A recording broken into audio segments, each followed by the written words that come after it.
Hi and welcome to Your Wee Gems, where today we are going to talk about the art of managing people remotely. A couple of years ago, COVID came, bang, lockdowns came and remote working became a massive thing for so many people. For some of us, remote working has been something that we've done for many years. I myself have never actually done anything else but work remotely. So I've worked from home all throughout my career. I would travel up and down to capital cities, various places to have meetings. I would be running my staff from my office home. So there was many things to learn when I first started doing that. And I thought we'll find out from people what they really felt about us now being 2 years on. Some people going back to offices, some people being forced back to offices, some people wanting to stay remote, other people's wanting to have a hybrid model. So when we asked the questions all about how difficult it was to do this, is it confusing and difficult? You know, some people came back saying it is, and that they haven't been trained in any of that. There was also those people who talked about how they should have done it years ago and it would have been so much better to have done it years ago. There was others who talked about still trying to work it out. So there's a lot of differences in approaches and the way people are doing things. And possibly those who are really loving it are those who like to work on their own. They could be those people who they do like the camaraderie, but they can get a lot more done when they're actually remote working because they're not being interrupted so many times. And for others, it could be that in actual fact, it's much easier because the commute was an hour and a half, 2 hours to get to work. Now they can spend a lot of good quality time at home with their kids. When they come home from school, they can get lots done in between. So they've actually got more hours back. So there's a lot of different reasons why people have this idea of what's best for them and what would be best for them going forward. So the art, and I'm going to talk about ART, the art of managing people remotely. What is that art? Well, the first thing I would say is ask. Ask. Ask your staff. Some people really love being in a group of people and having that camaraderie. Other people do like working on their own. But have you asked people what they want? Because we are human beings and we do like some contact. So maybe it is that hybrid model that everyone's after. But what suits people best? And you have to look at what's best for the people, because then we as the employer will actually get the best results from them. So when it comes to asking your people, it means you need to be close to your people. You need to be asking the questions. What is it for you? Now, there was a recent study, a research by Randstad Employer Brand, who do this research each year. That's come out, and this is for Australia. That came out the other day. And one of the things it was saying is that people are moving on to achieve a work-life balance. So if you as an employer, as a manager, are not delivering that balance, and can I just say that balance isn't a balance like, you know, keeping it really steady straight. Sometimes there's a bit more, sometimes there's a bit less, but it's that, I would call that the flexibility. But what people are talking about is 45% of the people who were in the research said that they were leaving jobs because the work-life balance was not good. So this asking the staff, what is it they need and what is it they want? Because you may have a building there that is sitting in an office that's sitting empty and you're paying for that office. What's the best use of that office? So you may want to force them back because the best use is getting people back in and doing. But it's like, what actually is best for the person? Another thing about asking your people, one thing that has come up, and I've talked to a few people about this, When you're in a wonderful relationship at home and everything's going well and it's really great, some people don't think about what it may be like for others. If you're in a domestic violence situation, if you're in a coercive relationship, that lifeline, that sanctuary may be the office. So for some people, actually, it's even more debilitating not being there. But they are not going to say that to you because the coercive relationship's stopping them from saying. But you asking them just what's your preference could highlight to you that actually they would like to work back in the office space, or at least somewhere that they need to be, and they're saying to you they need to be, and it could be because it's their only sanctuary out. So I'd like you to think about, how much do you know about your people? Have you asked them what they really want? And I would say most don't, because we fear what's coming. So it's like, I don't want to hear from you because I may not be able to deliver. So it's asking them, look, I'm collecting information at the moment. I want to know what you feel and what you are. I can't promise and I can't deliver anything, but at least if I know where you're sitting and what you would like best, that you can give us the best of you, then let's have a conversation about that, and it gives me an idea of where we are. Okay, so if 45% of people were leaving because work-life balance isn't there, then try and get that work-life balance for the individual. So A, ask. Second one is R for results. Okay, art, remember. So A, R. The results part is, one thing I realised was that when I first started out, now I was doing this as a manager, I didn't understand not being able to look over the shoulder to see what they were doing. And that's because I'm a bit of a control freak. Okay, I'll hands up on that, and I will admit I am a control freak. And controlling is all about the Leading Me model that I teach. It's your ego. Your ego moves from the centre of you to that bigging it up. So it moves one side to you. So if you take your left-hand side, it moves and you get into that control and judgment side. That's bigging it up. Then if we're bigging it up, we also have to belittle. And if we take ourselves from that middle ground again and go to the right-hand side, that's belittling. And remember, we live in a law of balance, a law of polarity. If we go one way, we usually have to go another. So am I bigging it up over other people? But in actual fact, I have to belittle myself on that and feel bad and go into imposter syndrome on it. So the best thing to do is to look at, okay, where am I sitting and Leading Me as the manager of people? Is it because I want to control what's going on? Because if that's your reason, that's not what a manager's job, a leader's job is. A leader's job is actually to help develop people. That's why we take on the leadership positions, is to get the results that the company need, that we need as a team, that the individuals need. It's my job as a leader to help them achieve that. My job isn't to go out and do it for them. My job is to help them grow. And one of the other results that came out of this research by Randstad was that 30% of people who left their job was because there was insufficient opportunity for growth and development. Okay? So that means the manager wasn't, first of all, asking and finding out what they wanted as far as development is concerned. And secondly, they weren't delivering anything for the people. And I mean, I certainly had times in the past where someone wanted something that wasn't achievable within our company. But what I did promise them that I would give them exposure to as much as they needed skill-wise to get them to that, even if it was to leave our company.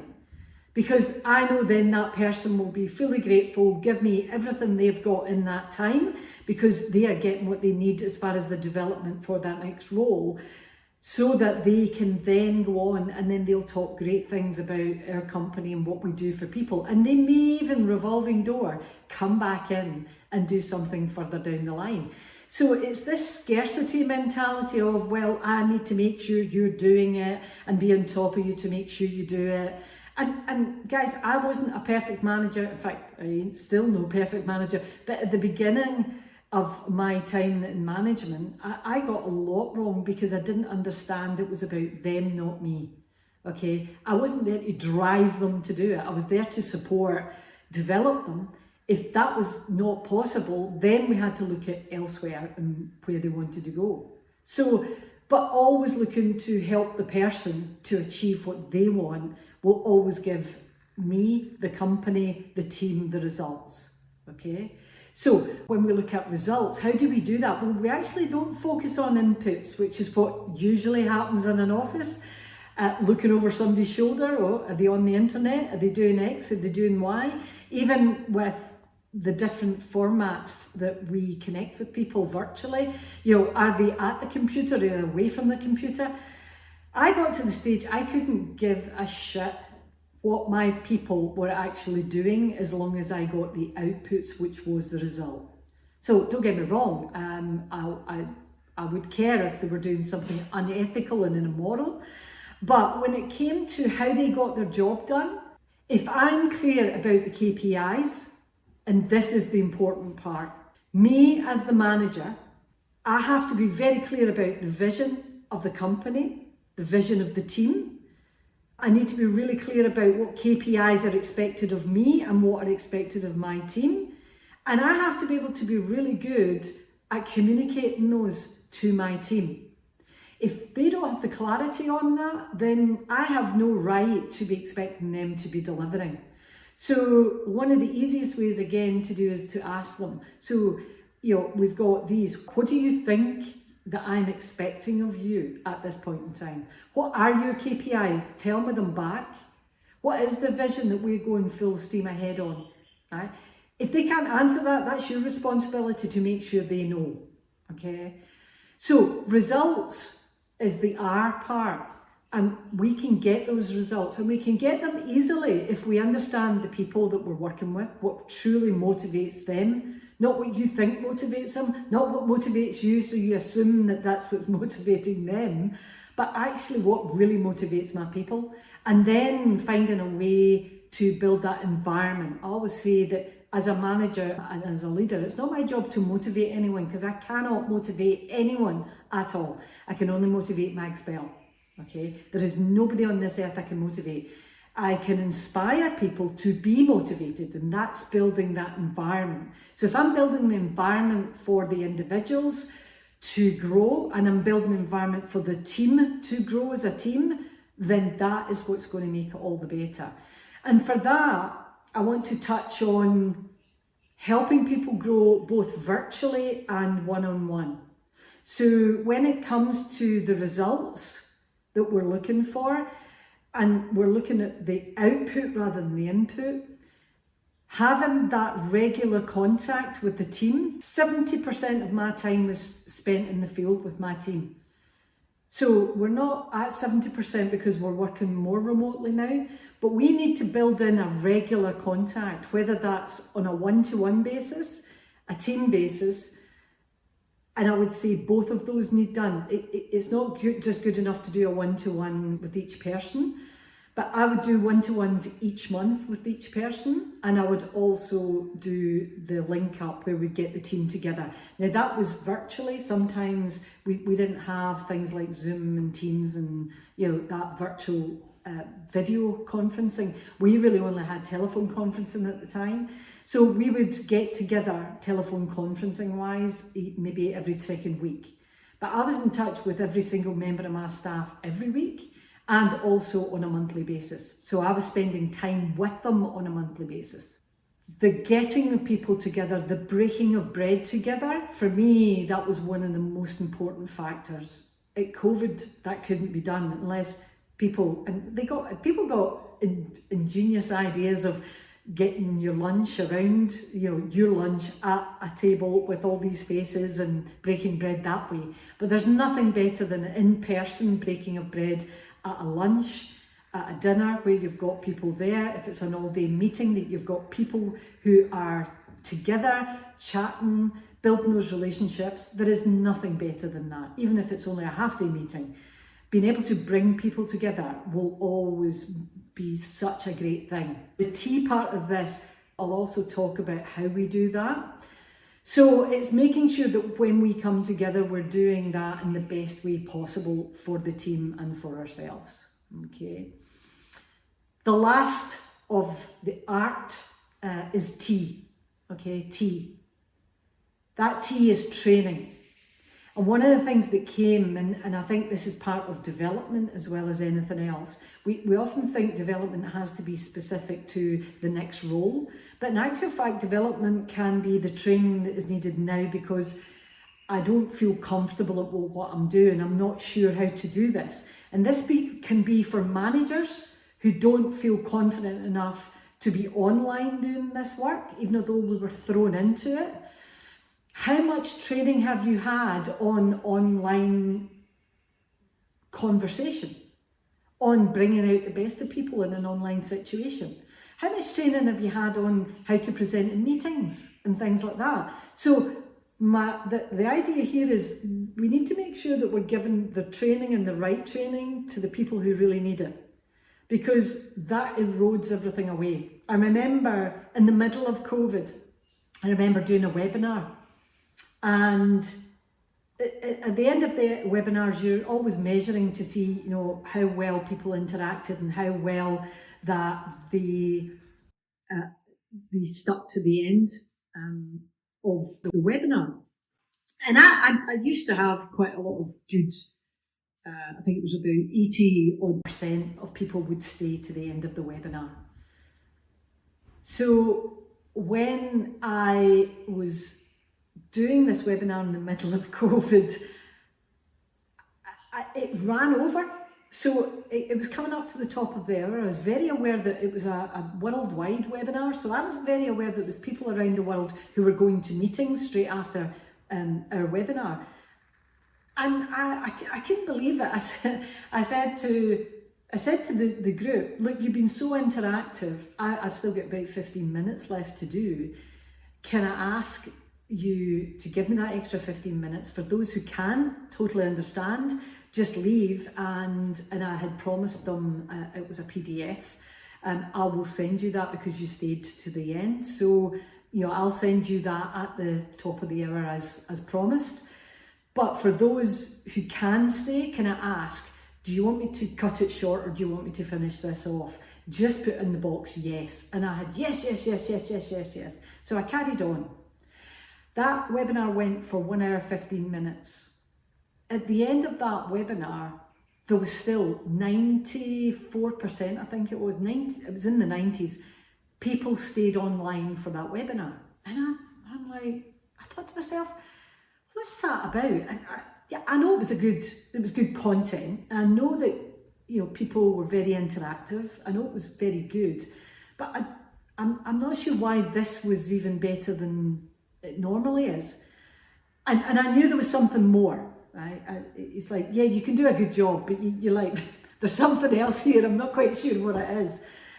And as I was looking and I'm going through everything and I'm seeing, I've read, there was a really great testimonial, and it was from someone who'd been online. She was a director of a company in Europe, and she had said, this wasn't just great content, this was a masterclass in webinars. Now, this isn't for me, whoa, look at me, I'm great at webinars. This was a poignant moment for me because all of a sudden it hit me. And I thought, I think I get what this is really about, because we were in the middle of COVID. Everybody had been dumped into it. Everybody was doing webinars. They were on Teams, they were on Zoom, they were on all sorts of platforms, delivering. And the problem was people had got fatigued by how the delivery was going. They were bored shitless, to be honest. because what was happening is we were being talked at for the majority of time. Those who had really good people, really good bosses, really good presenters who could help them interact, they were fine. But the majority of people had not been trained how to do this. Now, as a speaker, I can talk to many, many people. I can judge the room, I can lift it, I can drop it.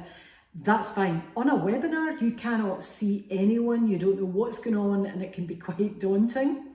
You're throwing a lot of people into this, boom, here you go, this is what we need you to do, and not a lot of training happening. So we are still running a lot of those meetings in the same way. The reason people loved it was because they were so involved in the conversation because of the way I'd structured the webinar. And it's only because I had to learn how to do a webinar. It's very different from standing in front of people, okay? At this point in time when I'm standing in front of you guys doing this, I need to think of you being there. If I can't think of you being there, this is just me talking to a camera. So it's useless. Whereas I'm thinking about you standing here right now, looking for the bits of information you need. This is a video, so it's only one-way communication. The second communication is within your head. When it's a webinar, you've got people there. When it's virtual, you've got people there. Get them involved, right? So instead of blah, blah, blah, blah, blah, anyone get any questions? Crickets? Chip, chip, chip, chip, right? Nothing is happening.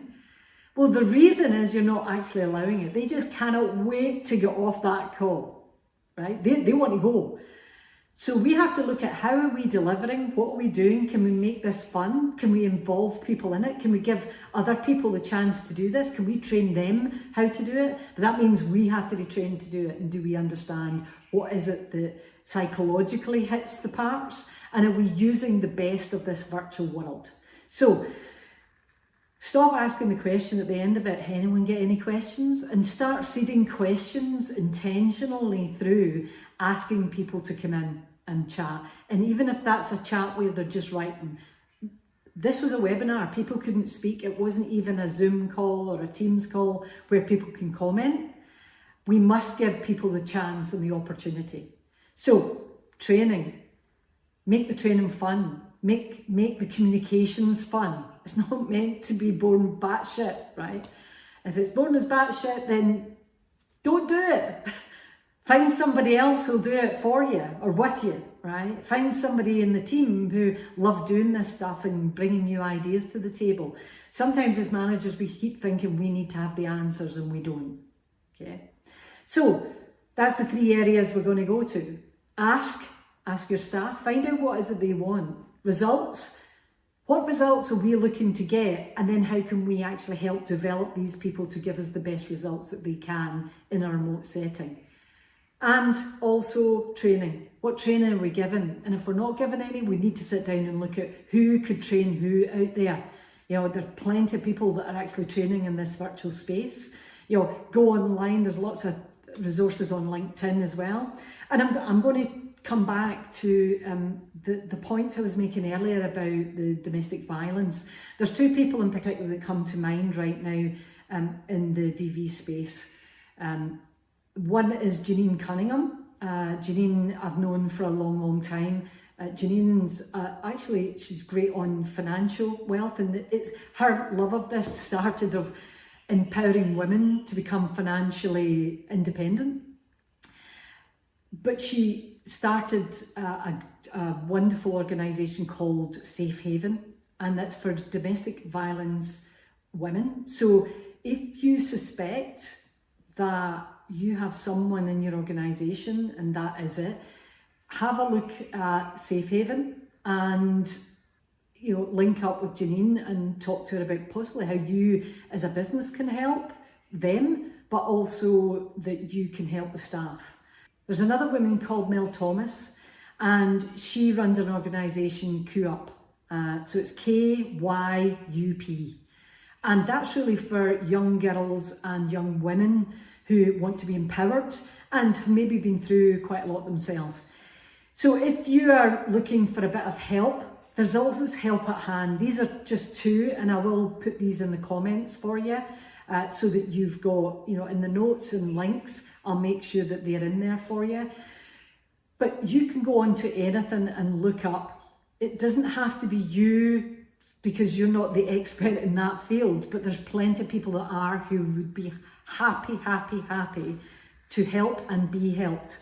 So, you know, this is a teamwork thing, guys. We're not talking about just teams that you're running, but the teams that help you deliver to your people as well.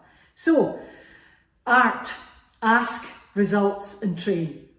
That's what we need to do. The art of managing people remotely.